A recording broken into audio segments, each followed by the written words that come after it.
Today we're checking out one of the newest projectors by NexiGo. This is the PJ30 Ultra. Normal price for this is $399, but it was on sale for $299 when I bought mine. But I'll leave a link down below with current pricing and more information. It's got native 1080p resolution, 800 ANSI lumens. It's got autofocus and auto keystone correction. It's officially licensed for Netflix, YouTube, Prime Video, etc. Also has Dolby Audio. Works best on a screen up to 200 inches. You can also do screen mirroring for Android and iOS.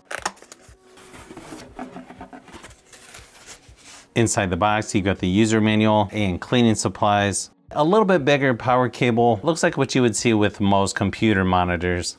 Pretty typical remote control. You got 3 shortcuts down here at the bottom for Netflix, YouTube, Prime Video, volume controls, home button, settings or menu, back button, directional arrows, and OK button, plus and minus for the autofocus, source, mute, and power button. You can see it comes with a plastic lens cap. Definitely a little bigger than I was expecting. You've got your remote control sensor and autofocus sensor there on the front. You can see this one's a little more rounded on the corners. You've got a speaker and ventilation on each side. Here on the back is where you plug in the power. You've got 2 USB ports, 2 HDMI ports, headphone jack, and remote control sensor as well. Pretty simple design here on the top. Just your power button, NexiGo logo. It does have a clean design to it, but I prefer to have buttons on the top in case you ever have issues with the remote control. Here on the bottom, you've got an adjustable foot. You can see over on the side, you can remove your filter. Threads are right there in the middle if you want to mount this to a ceiling or a tripod. Once you get the projector hooked up, you'll need to pair the remote control by pressing volume up and down at the same time, and then you can adjust the keystone correction. You also have the option to connect this to Wi-Fi, or you can set that up later as well. On the home screen, you've got shortcuts to your streaming apps. You've also got screencast. Up at the top of the screen, you have remote, input, and Wi-Fi settings. Inside of settings, you've got quite a few things like network, Bluetooth, input, picture, display and sound, and system. Under picture, you can do auto or manual keystone correction. You also have zoom and auto focus settings. Nice thing is you have an image with text, sort of like you're at the eye doctor's, where you can adjust the focus so that text on both sides is nice and clear. I really think all projectors should have this. Then you also have projector mode, and it gives you different picture mode options, but standard looks pretty good in my opinion, as is.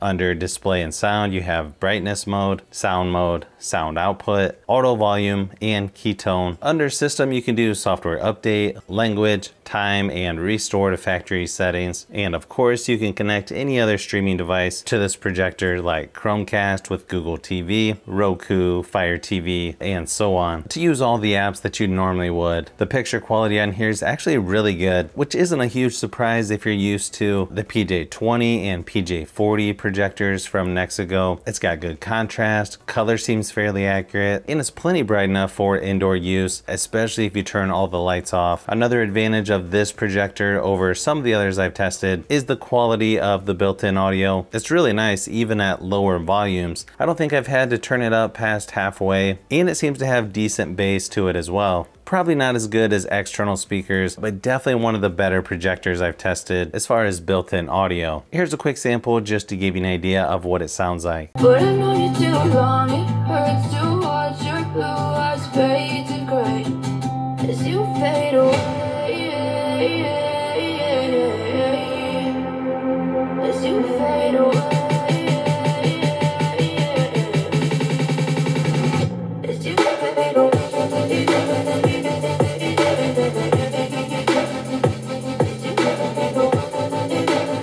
I also connected my iPad 10 to this, and again, the picture quality is really nice, text is sharp, and this could easily be used for presentations or things like that if you need to. I also connected my Bluetooth controller from my Xbox to play Asphalt 9 on my iPad, and it was fairly smooth without any delay or lag that was noticeable. I also played some retro games like Punch-Out from my Super Nintendo Mini. Again, everything looks nice and sharp across the entire screen. I think it may depend on which games you're playing, but surprisingly faster paced games like Rocket League was fairly smooth on here without too much delay using my Xbox Series X. Keep in mind, it's not going to be better than a gaming PC or if your Xbox was connected to a 4K TV, but for a 1080p projector in this category, this is probably one of the better projectors I've tested when it comes to gaming. Overall, it seems like this has most things that people would need in a projector. Also has the built-in apps, good sounding speakers. It's definitely one of the better projectors I've tested in this category. I may have to do some comparisons to some of those others, but so far I'm pretty impressed with the PJ30 Ultra by NexiGo.